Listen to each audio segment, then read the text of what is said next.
So, be honest. Have you ever thought, I'll just let school handle the sex ed stuff? Or maybe they're still young, I'll bring it up later. Totally understandable.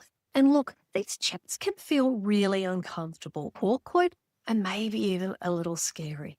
But here's the thing, no one really tells you you are your child's most powerful sex ed teacher, not the school, not YouTube, not a book, a TikTok reel, or even that one friend who seems way too confident about all of this.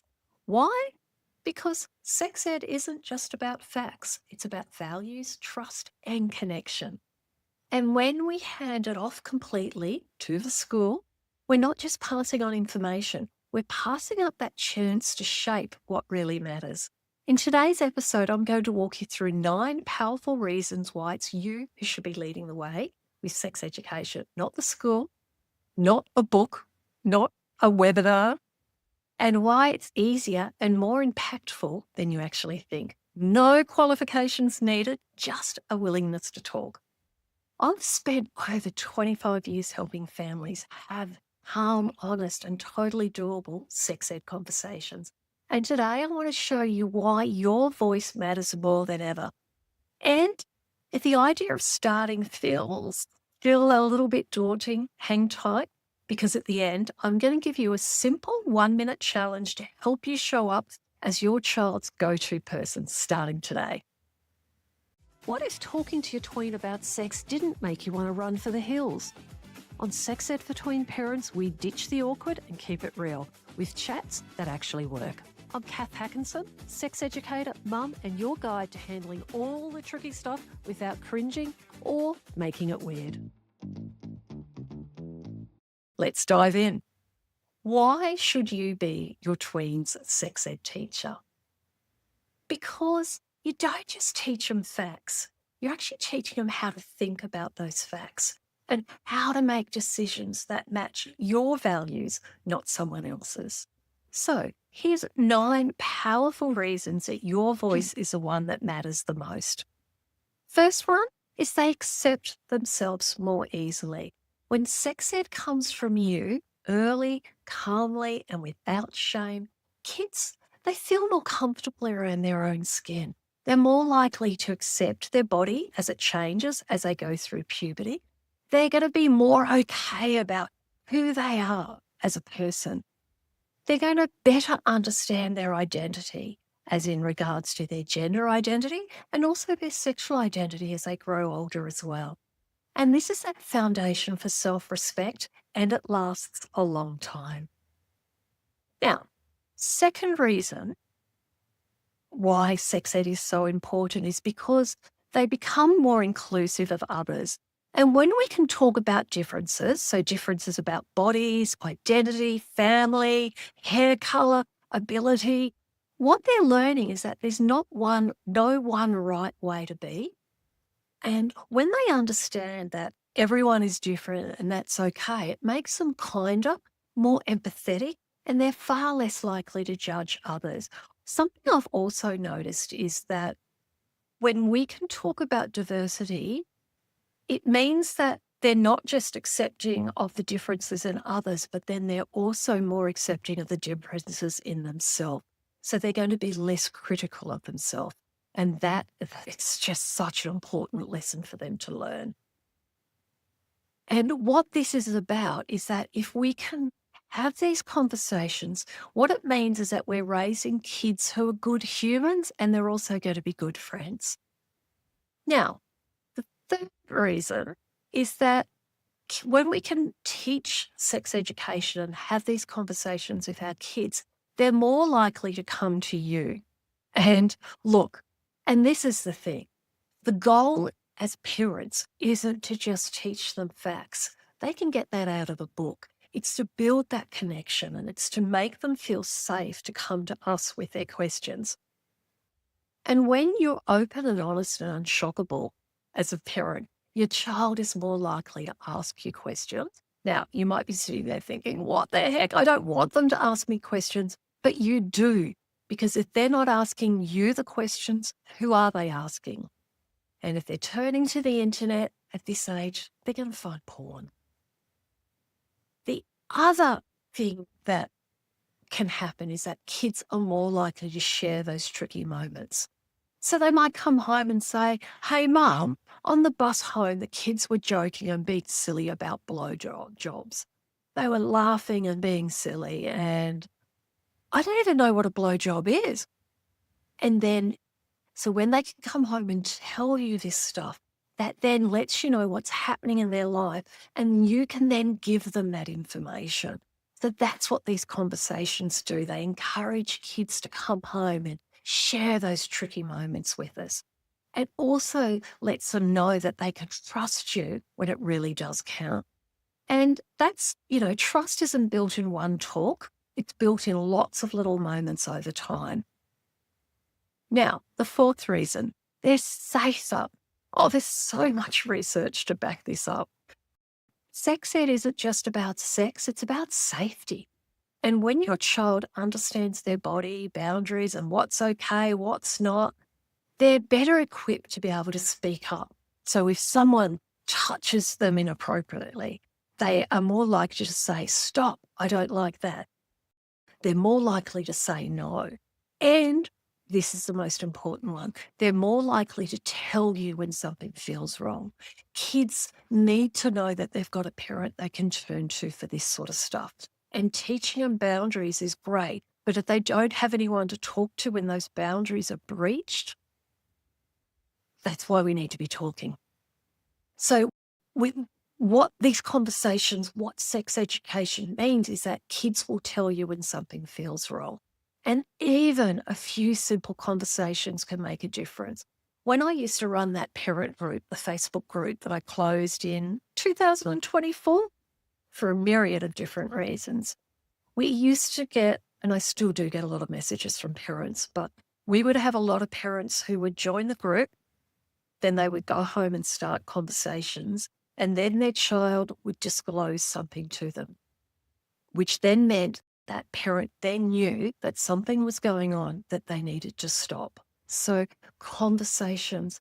And these were kids who would disclose to their parent after a couple of conversations that sexual abuse was happening. So that's how powerful these conversations can be.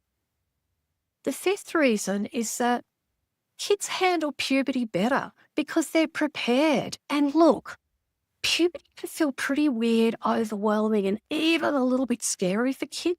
But when they know what's coming, when puberty's on their radar, we know that they're going to be less anxious and they're going to be more curious about it. They're not going to be frightened. They're going to be more likely to ask questions and not panic. And you don't have to explain everything at once. It's just getting them ready little by little. Sixth reason is, and these are probably some of my favorite reasons, because payday really does happen when they become teenagers. And research tells us that when kids get good sex education, which is what you're going to do as a parent, we know that they make smarter sexual decisions as teens. And I'll share what the research says. Kids who grow up with open, shame-free sex ed are more likely to think before they act. So they're not going to be jumping in and doing things just because they're following the crowd. They've actually got facts. They can actually weigh up the pros and cons about what they want to do. Research also tells us that they set boundaries, and boundaries that they're proud of and boundaries that you should be proud of as well. They make also decisions that they actually feel good about later on. So the research tells us that they're more, if they're going to be sexually active, they're more likely to do it later than their peers. And when they do it, they're doing it because they want to do it, not because they're trying to keep up with the Joneses or do what everyone else is doing. And when they do have sex, they're more likely to be safer as well. So these conversations, they really do help our kids to build that self-respect. So I'm going to break those facts down a little bit more for you. So the seventh reason is that they wait longer. And this is one that really does surprise a lot of people, because a lot of parents assume that if you're talking to your kids about sex, means they know about it, so they're going to go out there and start doing it. Well, it actually has a reverse effect. What we found is that when kids can talk to their parents about sex, they're less likely to rush into it. Because when they have that clarity, they don't have that same urgency to figure it out for themselves. They're not just waiting because they're scared, they're waiting because they understand and they've actually made an informed decision. I've got a nursing background, and I often think about this in regards to some of my experiences as a nurse, because say you need to have an operation. If you're going to have an operation for something, you're going to sit down with the surgeon and they're going to tell you about all the benefits of the operation, but they're also going to tell you about all the negatives, the fact that you might die on the table, the fact that, something might go wrong or no, nothing will change. They give you the benefits and they give you the risks, and then you make a decision, and that's called an informed decision because you've got all the facts.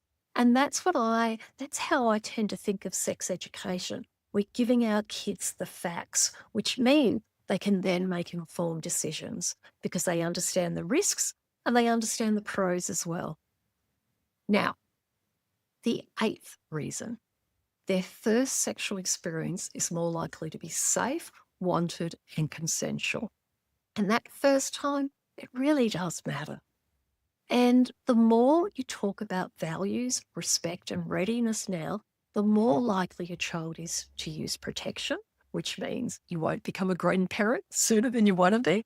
It also means that the risk of STIs is going to be a lot lower as well. They're also more likely to respect consent. And look, consent laws have been written, created by governments, and passed all over the world. And those laws vary depending on where you are. But sexual consent is taken very seriously now. And kids need to know what that is. Otherwise, they're going to end up in a courtroom. So having this conversation means that kids understand what consent is and they're more likely to respect it as well. And they're more likely to choose the experiences that they actually want to have. So they choose whether they want to be sexual or not. So this is about giving them the tools to protect their heart, not just their body as well. Now, the 9th reason, they're better at avoiding STIs and unplanned pregnancy. Because when sex ed comes from someone they trust, you, they're more likely to use contraception, avoid unplanned pregnancy, and know how to reduce those STI risks. And look, let's be honest, Google isn't exactly a safe or reliable teacher here. And AI, hop onto any search engine nowadays and it's more likely to be an AI response. But you, with the right tools, you're more than capable of having these conversations with them. So, if you've been wondering, shouldn't school or someone else handle this? The answer is not entirely. School sex ed, if it happens, is great, but it's not enough because the most important thing that your child needs is you. Now, coming up in a sec, I've got a simple 1-minute challenge to help you show up as their safe, trusted guide today, so no awkward lecture required. So now you know the why. You know why we're having these conversations. But if you're still stuck on the how, you're not alone. And that's why I created something to help you get started without the pressure. 5 cringe-free strategies to start sex ed conversations with your tween or teen.